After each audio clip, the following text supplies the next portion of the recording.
नमस्कार, मैं साहुल पांडे और एक बार फिर से आपका स्वागत है। हमारे साथ हमारे वरिष्ठ साथी परवीन बागी सर हैं और हम लोग जो है अभी एक चर्चा करने जा रहे हैं बिहार चुनाव को लेकर के। 2 चरणों के मतदान हो गए हैं। पहले चरण का मतदान हुआ 28 अक्टूबर को, दूसरे चरण का मतदान कल मंगलवार को हुआ। 17 जिलों की 94 सीटों पर मतदान हुआ और मतदान प्रतिशत जो रहा वो 54.62% के आसपास रहा है।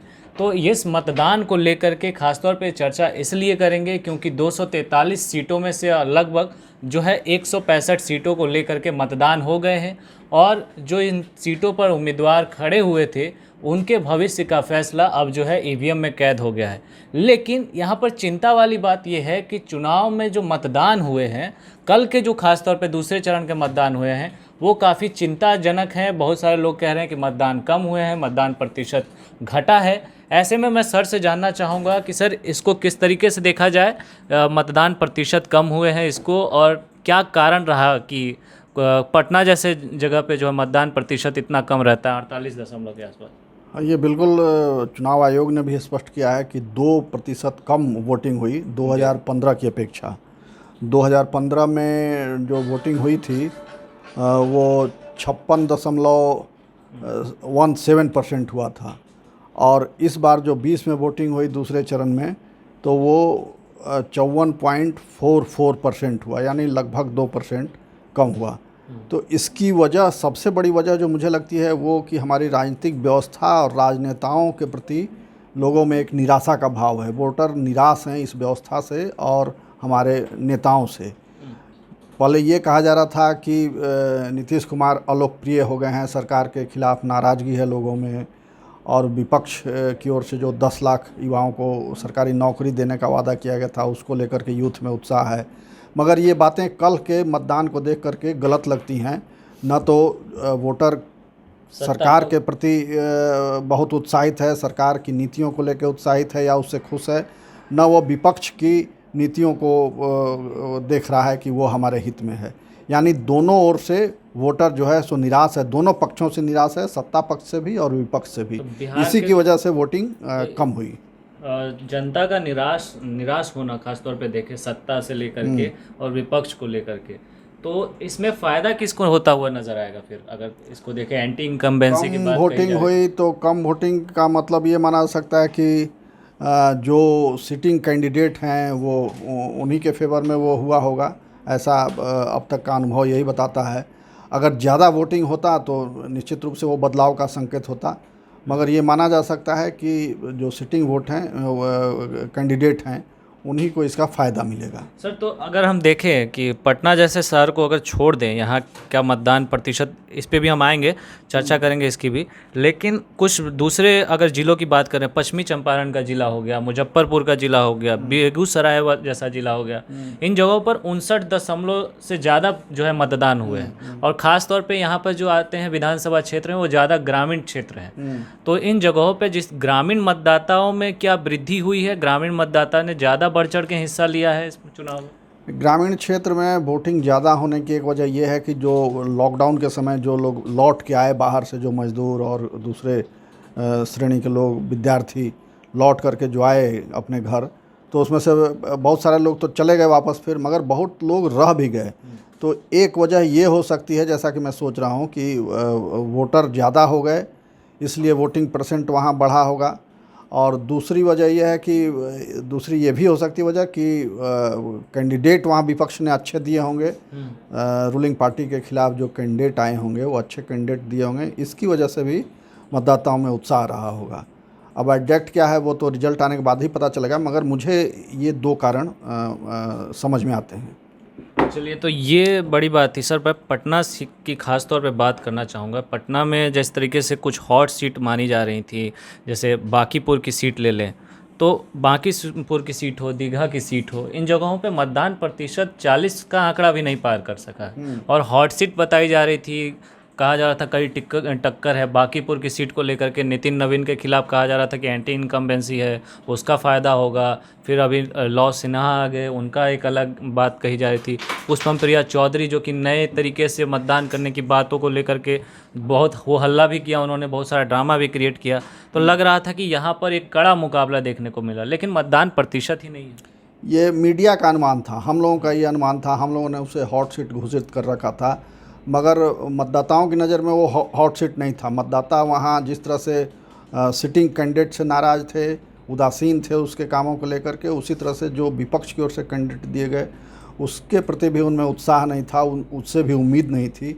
इसलिए वोटरों ने यही बेहतर समझा कि वोट देने न जाएं, घर ही में रहें।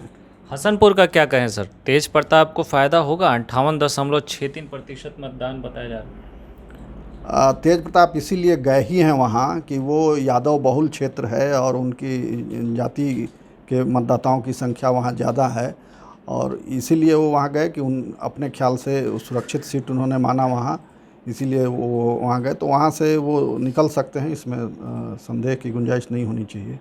और तेज प्रताप के साथ तेजस्वी की भी बात कर लें, वहाँ भी 58% वोटिंग हुई है। अब तेजस्वी के लिए भी वो सीट अनुकूल है और उनके माता पिता दोनों वहाँ से विजयी रहे हैं। हालांकि एक बार हारे भी हैं लोग वहाँ से, और सतीश कुमार जीते थे जो अभी जो बात वहाँ पे कही जा रही थी कि विधायक नहीं चुन रहे हैं वहाँ के लोग, बल्कि मुख्यमंत्री चुन रहे हैं, तो उसका असर ये एक बड़ा वहाँ अपील किया हमको लगता है वोटरों में कि वो विधायक नहीं बल्कि भावी मुख्यमंत्री को वोट कर रहे हैं। तो इसके चलते वहाँ वोटिंग प्रतिशत बढ़ा है। तो पिछले अगर कुछ दो चुनाव को सर देखते हैं, 2010 के चुनाव को देखें, 2015 के चुनाव को देखें और 2020 के चुनाव को देखें, मतदान प्रतिशत जो है 2015 तक बढ़े थे। इस समय जो है कहीं ना कहीं पहले चरण में 1% ज़्यादा मतदान होते हैं, दूसरे चरण में 2% कम मतदान होते हैं। इनको मिला करके मैं आपसे जानना चाहूँगा कि बिहार में जो वोटिंग का जो पैटर्न दिखाई देता है वो किस तरीके का पैटर्न बन रहा है, और अभी जो तीसरे फेज़ का चुनाव बाकी है जिसमें और भी जो है सीटों पर चुनाव होने हैं, उसको लेकर के क्या इसका कोई असर उस पर देखने को मिलेगा, या उसमें क्या कुछ संभावनाएं हम जता सकते हैं? तीसरे फेज में हमको लगता है कि परसेंटेज कुछ बढ़ेगा, क्योंकि तीसरे फेज में अधिकतर सीटें वैसी हैं जो जहां अल्पसंख्यक खास करके मुस्लिम मतदाता ज़्यादा हैं। इधर सीमांचल का एरिया जो है पूरा पूर्णिया, कटिहार, किशनगंज, अररिया सारा जिला वो, तो इसलिए वहाँ वोटिंग परसेंट बढ़ेगा। और ये माना जाता है, देखा भी गया है कि मुस्लिम एकजुट होकर के और बड़ी तादाद में वोटिंग करते हैं, तो वहाँ वोटिंग परसेंट ज़रूर बढ़ेगा। मगर सबसे बड़ी बात यह है कि जो रूलिंग गठबंधन है, एनडीए है, एनडीए की सरकार ने और एनडीए के उम्मीदवारों के कामकाज से जनता खुश नहीं है, ये उसने दिखला दिया। और विपक्ष भी उम्मीद नहीं जगा पाया वोटरों में, विपक्ष के प्रति भी लोगों में बहुत उत्साह पैदा नहीं हो सका, इसलिए वोटिंग परसेंट कम है। सर एक चीज़ ये जैसे कि मैं देख रहा हूँ कि ख़ास तौर पे सवर्ण जाति और पिछड़ी जाति, इन दो जातियों की बात हो रही है बिहार चुनाव में, हमेशा से होती आई है।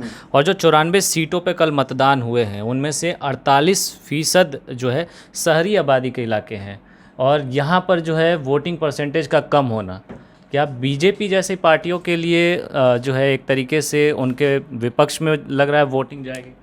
खतरे की घंटी है। बीजेपी माना जाता है कि शहरी पार्टी, हालांकि अब ग्रामीण क्षेत्रों में भी उसका विस्तार हुआ है, पैठ बढ़ी है, मगर शहर में उसके ज़्यादा कैंडिडेट जीत के आते हैं, तो ये बीजेपी के लिए खतरे की घंटी मानी जा सकती है कि वोटिंग शहरी क्षेत्रों में कम हुई है।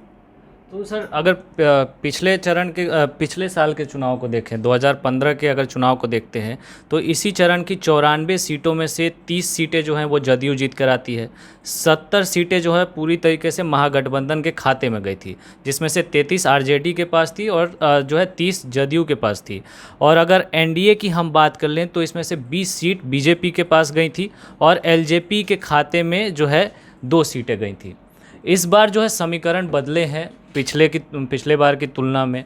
जदयू इस बार महागठबंधन में है, एलजेपी बाहर है। जदयू इस बार एनडीए में है, एलजेपी जो है वो एनडीए से बाहर है, और महागठबंधन से भी बहुत सारी पार्टियां जो अलग हुई वो एनडीए में गई। तो जो सामाजिक ताना बाना बनाने की कोशिश एनडीए ने की या फिर महागठबंधन ने अपने तरफ से की, इस बार का समीकरण क्या कहता है कि दूसरे चरण का मतदान अगर गया है तो किसके पक्ष में गया है? ये ठीक ठीक बता पाना अभी कठिन है, मगर ये जो कॉम्बिनेशन बना है उसमें महागठबंधन की बढ़त दिखती है। जो नया कॉम्बिनेशन आप बता रहे हैं उसके हिसाब से महागठबंधन की बढ़त जरूर दिखती है। मगर एक तीसरा कोण भी है, वो है कि प्रधानमंत्री नरेंद्र मोदी जिस प्रकार से आक्रामक सभाएं कर रहे हैं और कल उन्होंने हिंदू कार्ड, एक तरह से कह सकते हैं कि हिंदू कार्ड खेलने की कोशिश की, तो उसका भी एक असर दिख सकता है। तो ये स्थिति बदल सकती है तीसरे चरण में। तीसरे चरण में जो है, जिस तरीके से आपने बताया कि अल्पसंख्यक बहुल इलाके हैं, तो वहाँ पे हिंदू कार्ड के जरिए कहीं ना कहीं बदलने की कोशिश है। गोलबंदी की पूरी कोशिश प्रधानमंत्री मोदी करके चले गए हैं। तो ये तीसरे चरण का मतदान अब होगा और फिलहाल 165 सीटों पर लगभग जो है मतदान पेटी में जो है 2000 से ज़्यादा उम्मीदवारों की जो भविष्य है वो मतदान पेटी में चला गया है और ये 10 तारीख को खुलेगा। ऐसे में जो बिहार का मतदान हुआ है अभी तक 2 चरणों में हमने देखा है, उसको लगभग 50% के करीब मतदान इसको माना जाएगा।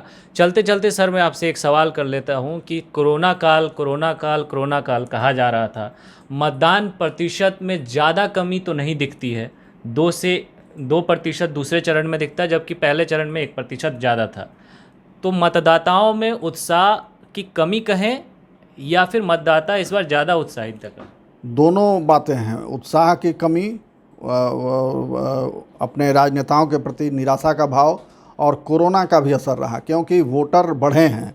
2015 से 2020 में वोटर बढ़े हैं, वोटरों की संख्या बढ़ी है, तो वोटिंग बढ़ना चाहिए था, मगर वोटिंग बढ़ने के बजाय और घट गई। वोटर बढ़े मगर वोटिंग घटी। तो इसकी 2 वजह मुझे जो समझ में आती है कि कोरोना का भी असर रहा है और दूसरे की नेताओं के प्रति निराशा का। तो कह सकते हैं सर कि अगर कोरोना के चलते बहुत सारे वोटिंग परसेंटेज और कम होने की बात कही जा रही थी, लेकिन जो अभी दिख रहा है वोटिंग परसेंटेज 50 से ऊपर, तो इसको क्या अच्छा संकेत मान के नहीं, कोरोना का असर भी तो कम हुआ। कोरोना का असर कम हुआ इसलिए पहले जब चुनाव की घोषणा हुई थी उस समय जो कोरोना की स्थिति थी और अभी जो स्थिति है, दोनों में बहुत अंतर आ गया है। तो इसलिए बहुत ज़्यादा असर नहीं हुआ, मगर फिर भी जो बुजुर्ग वोटर थे उनमें तो भय था ही कि हम जाएंगे तो फिर वहाँ कोरोना से पीड़ित हो सकते हैं, इसलिए बुजुर्ग वोटर भी नहीं गए। नौजवान भी निराश रहे, उनको भी कोई वैसा मुद्दा अपील नहीं कर पाया, इसलिए नौजवान भी हमको लगता है कि ज़्यादा संख्या में नहीं आए वोट देने। चलिए, बहुत बहुत धन्यवाद सर। तो कहीं ना कहीं बिहार में मतदान प्रतिशत का घटना कई बड़े संकेत करता है और साफ तौर पे ये एक अलग ही संकेत देता है विपक्ष के लिए भी और सत्ता में बैठे लोगों के लिए भी कि जनता उनसे खुश नहीं है। फिलहाल तीसरे चरण का मतदान जो है वो बाकी है, जो कि 7 नवंबर को होना है। 10 तारीख को जब रिज़ल्ट आएंगे तो बहुत कुछ क्लियर हो जाएगा। और लेकिन जो संकेत मिल रहे हैं, कोरोना काल के बावजूद वोटिंग प्रतिशत भी जो है 50 के पार गए, लेकिन और अच्छा होना चाहिए था। और ये साफ तौर पे बताता है कि लोग जो है वो ना तो सत्ता पक्ष से खुश हैं, ना ही विपक्ष से खुश हैं। फिलहाल इस रिपोर्ट में इतना ही। आप बने रहिए हमारे साथ। धन्यवाद।